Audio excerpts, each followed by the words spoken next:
Halo guys, kembali lagi di Rika Official. Jangan lupa like, comment, and subscribe ya. Cerita ini karya Tevika. Langkahnya terasa begitu ringan. Baru kali ini ia merasakan hal yang berbeda. Baru hari ini ia merasa begitu bahagia akan bertemu wanita selain bundanya. Oh ya, ngomong-ngomong perihal bunda, setelah pulang dari pasar kemarin, Niko menyempatkan diri untuk singgah di rumahnya, sekedar untuk menyapa sang bunda dan menanyakan kabarnya. Memasuki kafe yang ia tuju, dentingan lonceng yang menggema di seluruh ruangan membuatnya mengedarkan pandangan. Kira-kira di mana seseorang yang akan ditemuinya? Setelah menemukan objeknya, ia hendak melangkah menghampiri sebelum wanita itu meraih tangannya. "Yuk, jangan di sini." "Kenapa?" Namun pertanyaan Niko sama sekali tak dijawab oleh wanita yang masih setia meraih tangannya. Niko berbalik melihat pandangan Nita mengarah kemana. Ternyata pada pria yang kini tertunduk. "Ada apa?" "Nggak apa-apa, kita pulang aja yuk. Nggak jadi buat nongkrong." Nita menggeleng. "Wah, kalau gitu gue juga mau bilang kalau nggak pulang dulu. Masih ada urusan di pesantren." Nita menoleh menatap Niko tak yakin. "Jadi lo seriusan nyantri? Gue kirain cuma baru pulang dari pengajian doang." Nita tertawa seakan baru saja tak terjadi masalah. "Ya enggak lah, demi bunda. Gue bakalan lakuin apapun selagi itu keinginan bunda." Sekali lagi Nita tertawa mendengar ucapan Niko. "Masih aja jadi anak bunda ya, Nik? Kirain setelah jadi fuckboy lo udah mandiri. Ternyata masih aja bergantung sama bunda." Wajah Niko berubah membuat Nita berhenti menertawakan.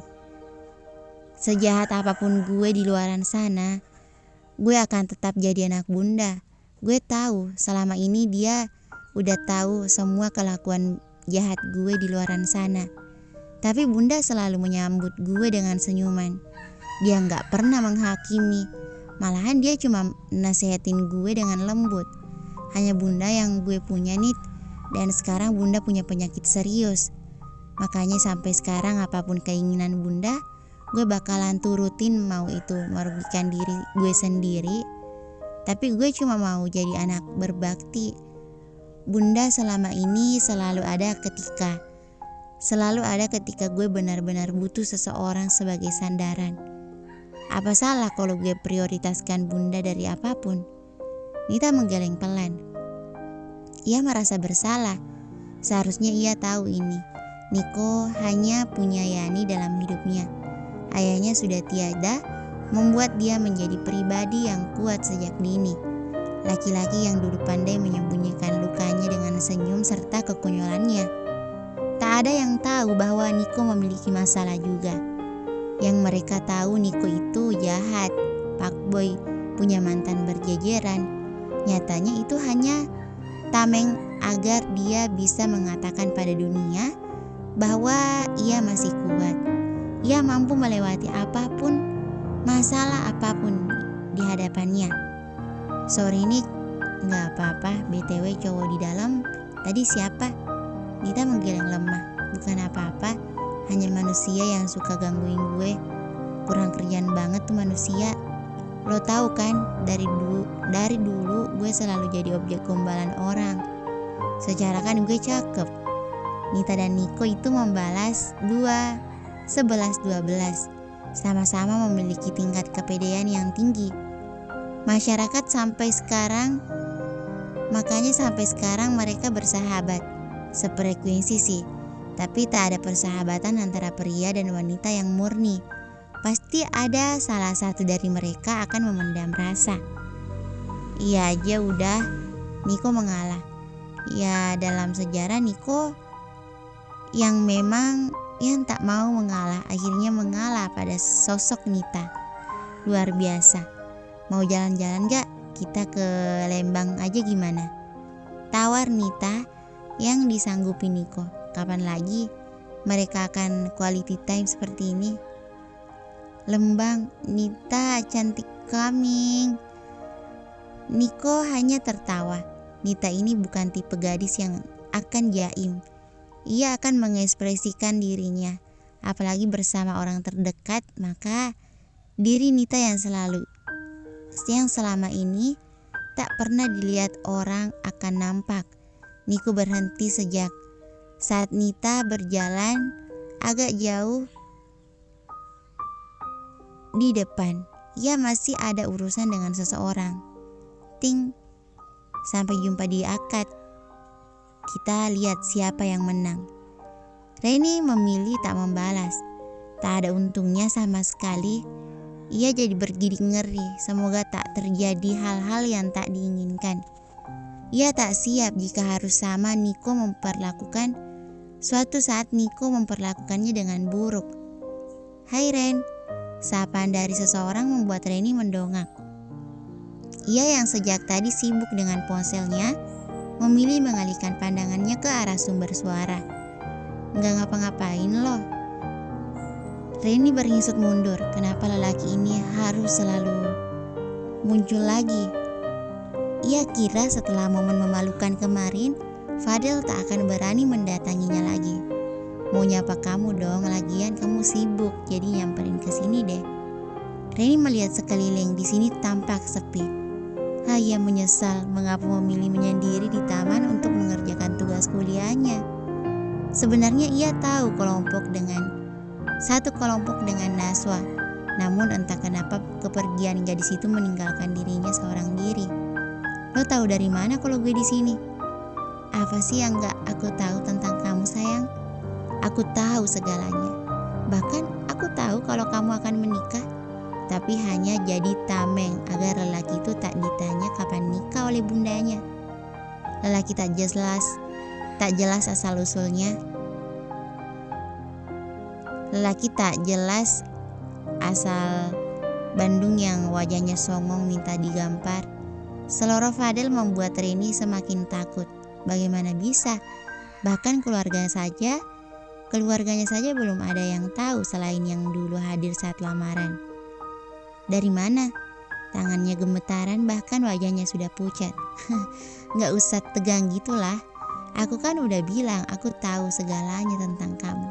Kamu gak lupa siapa aku yang sebenarnya kan? Aku bisa tahu apapun hanya dalam hitungan menit. Sungguh Reni tak akan lupa siapa sebenarnya Fadel ini. Seorang anak tunggal dari pemilik perusahaan maritim, pemilik kapal pesiar yang sekarang jadi primadona bagi kaum borjuis.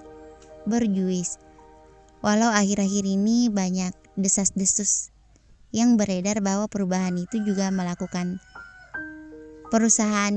melakukan transaksi gelap. Lo mau apa sekarang? Kamu mau kan jadi pendampingku? Jangan mimpi siang hari, bisa? Reni menantang. Sudahlah, lupakan ketakutan yang sempat tercetak tadi. Ia tak terima jika ada seseorang yang berniat buruk padanya. Kamu belum sadar juga ya Ren? Aku itu sayang sama kamu, cinta sama kamu. Bahkan dari dulu. Dia cuma berniat jahat sama kamu dengan jadiin bahan taruhan. Aku gak ada niat sama sekali buat jadiin kamu bahan taruhan. Malah aku ikut taruhan itu agar kamu aman. Aku mau jaga kamu. Aku takut Givan macam-macam. Tapi ternyata terlambat. Givan lebih licik. Dia bawa kamu di detik-detik terakhir. Dan duar, segala usaha aku buat hancurin dia dan milikin kamu tanpa embel-embel taruhan runtuh. Penjelasan Fadel membuat Reni menatapnya malas.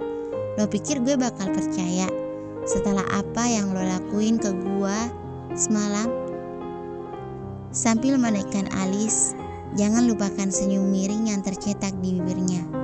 Oke, kalau kamu belum percaya gak apa-apa, aku akan ceritakan segalanya. Reni hendak menyela, namun Fadel lebih dulu menghentikannya dengan gerakan tangan. Del, lo tahu gak? Gue ada mainan baru sama anak-anak. Ini dijamin barang bagus. Fadel tak menghiraukan. Ia asik menatap sosok yang sedang sibuk dengan pensil dan sebuah kertas gambar di atas di taman sekolah, duduk di bawah pohon rindang yang memang biasa dijadikan tempat nongkrong para siswa. "Renia," gumam Fadel, namun tak disangka Givan mendengarnya. "Wis, lo bener banget Del. Target kita selanjutnya itu murid baru bernama Renia. Orangnya manis, dengan ginsul ditambah dia seperti cewek polos." Fadel menoleh. "Maksudnya?" "Gue sama anak-anak mau adain taruhan. Siapapun yang bisa jadiin Renia pacar dalam waktu seminggu dan ambil semua yang paling berharga dari dirinya, kita akan serahin mobil sport terbaru yang kita miliki. Lo tahu kan, baru minggu lalu bokap gue beliin mobil keluaran terbaru. Nah, gue, Angga, sama Evan akan buat Renia jadi bahan taruhannya." Givan sangat santai seakan wanita di matanya tak berharga. Fadel tak terima, sungguh. Cukup ibunya saja yang mengalami hal mengerikan. Wanita lain jangan. "Lo gila," serunya tak terima. Sungguh ia tak akan terima jika Renia yang akan mereka jadikan bahan taruhan.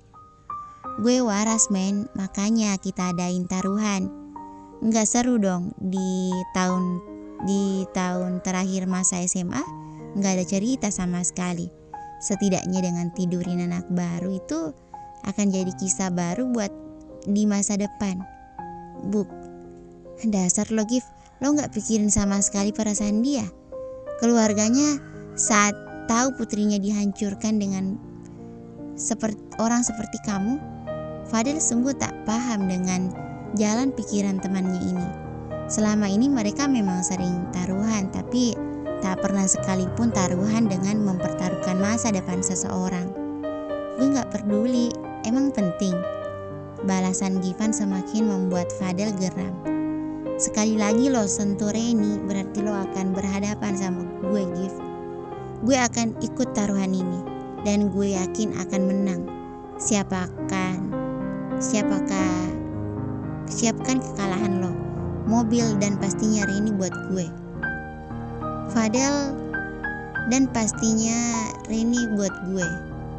Fadel tersenyum miring. Givan pun seperti itu. Givan sangat tahu bahwa Fadel adalah orang yang anti taruhan. Fadel memang ketua geng mereka, namun tak sekalipun ingin terikat taruhan. Givan tersenyum puas. Ia akan menghancurkan citra Fadel yang memang sudah tercoreng. Ia hanya butuh menambahkan sedikit bumbu dan bom. Ia akan menggusur Fadel dan akan menjadi penguasa Heksar. Singkat cerita, yang menjadi kekasih Reni adalah Fadel. Otomatis yang menjadi pemenangnya adalah Fadel. Mendapatkan 4 mobil sport terbaru, siapa yang tak bahagia? Tentu Fadel bahagia. Ia mendapatkan mobil itu dan kesempatan untuk menjadi kekasih Reni. Givan hendak memberikan kunci mobilnya pada Fadel, namun ia tarik kembali. "Eits, lo belum bisa milikin keempat mobil itu. Lo belum dapetin sesuatu yang berharga itu. Gue udah dapet." Givan tertawa sumbang. "Yakin lo udah dapat? Di hotel mana lo bawa anak itu?" Keempat lelaki lainnya tersenyum. "Lo buka HP lo. Di sana ada buktinya." Fadel balik tertawa. Ia mengirimkan sebuah foto di mana dirinya dan seseorang yang membelakangi kamera tertidur memeluknya. Ia bukan Reni, melainkan seseorang yang ia bayar. "Gue akui lo menang, ambil nih mobilnya." Saat hendak menerima kunci mobil tersebut, ia melihat seseorang di belakang Givan. "Reni?" Tapi terlambat, Reni sudah salah paham, benar-benar meninggalkan dirinya. "Anggap aja gue percaya, tapi gue akan pernah baik sama orang yang sama sekali gak berpikir. Pernah gak sih lo mikir saat ikut taruhan itu berarti lo harus ngelakuin itu sama gue? Hancurin masa depan gue hanya buat taruhan? Aku gak akan lakuin itu, Ren. Gak pernah kepikiran. Malah aku ikutan itu buat jagain kamu. Tadi aku udah ceritakan semuanya.